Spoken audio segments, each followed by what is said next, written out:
మన నిధి యాప్లో CPS details ఏ విధంగా చెక్ చేసుకోవాలి అని అంటే, మీ నిధి యాప్ని ఓపెన్ చేయండి.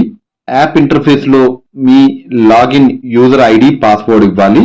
నేనైతే ఫింగర్ ప్రింట్ పెట్టుకున్నాను కాబట్టి డైరెక్ట్ నాకు ఫింగర్ ప్రింట్ అడుగుతుంది. దాని మీద ఇలా టచ్ చేయగానే ఫింగర్ ప్రింట్ సెన్సార్ పై నేను ఫింగర్ పెట్టగానే సో ఈ విధంగా అయితే సక్సెస్ఫుల్ గా లాగిన్ అయిపోతాను విత్ ఫింగర్ ప్రింట్ లాగిన్ అనమాట. యాప్ లోకి లాగిన్ అవ్వగానే ఇంటర్ఫేస్ ఈ విధంగా ఉంటుంది. ఇక్కడ మీకు ఫోర్త్ ఆప్షన్ చూడండి, CPS, manage your CPS account and track contributions. ప్రతి నెల మన శాలరీ నుండి కట్ అయ్యే అమౌంట్ కరెక్ట్ గా క్రెడిట్ అవుతుందా లేదా ఏ మంత్ కా మంత్ చెక్ చేసుకోవచ్చు. ఇక్కడ సిపిఎస్ డాష్ బోర్డ్ నుండి మీ సిపిఎస్ ఆర్ ప్రాణ నంబర్ ఉంటుంది. టోటల్ గా ఎంత హోల్డింగ్ వాల్యూ అనేది అమౌంట్ చూపిస్తుంది. మంది టైర్ 1 మాత్రమే.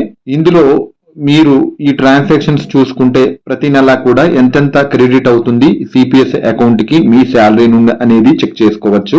ఇంకా క్రిందకి స్క్రోల్ చేస్తే డీటెయిల్స్ ఆఫ్ సబ్స్క్రైబర్ అంటే మీ డీటెయిల్స్ ఉంటాయి. స్టేట్మెంట్ ఆఫ్ ట్రాన్సాక్షన్స్ అంటే మీరు డౌన్లోడ్ చేసుకోవాలనుకుంటే కూడా చేసుకోవచ్చు. 3 నెలలకి ఒకటే ఇయర్లీ ఈ స్టేట్మెంట్ ఆఫ్ ట్రాన్సాక్షన్స్ అనమాట, ఎస్ఓటి అంటే. ఇక్కడ ఫైనాన్షియల్ ఇయర్ ఇస్తాము. 2022 మధ్యలో కావాలనుకుంటే సెలెక్ట్ చేసుకుని ఇక్కడ Q1, Q2, Q3 అంటే 3 మంత్స్ కి ఒకసారి మనం డౌన్లోడ్ చేసుకోవచ్చు, లేదా ఆల్ అనే ఆప్షన్ పై క్లిక్ చేసి టోటల్ గా డౌన్లోడ్ చేసుకోవచ్చు. ఇంకా క్రింద net asset value, annual statement of transactions, ఇతర వివరాలన్నీ ఉంటాయన్నమాట. సో షార్ట్ నచ్చిందా? Please like, share, subscribe.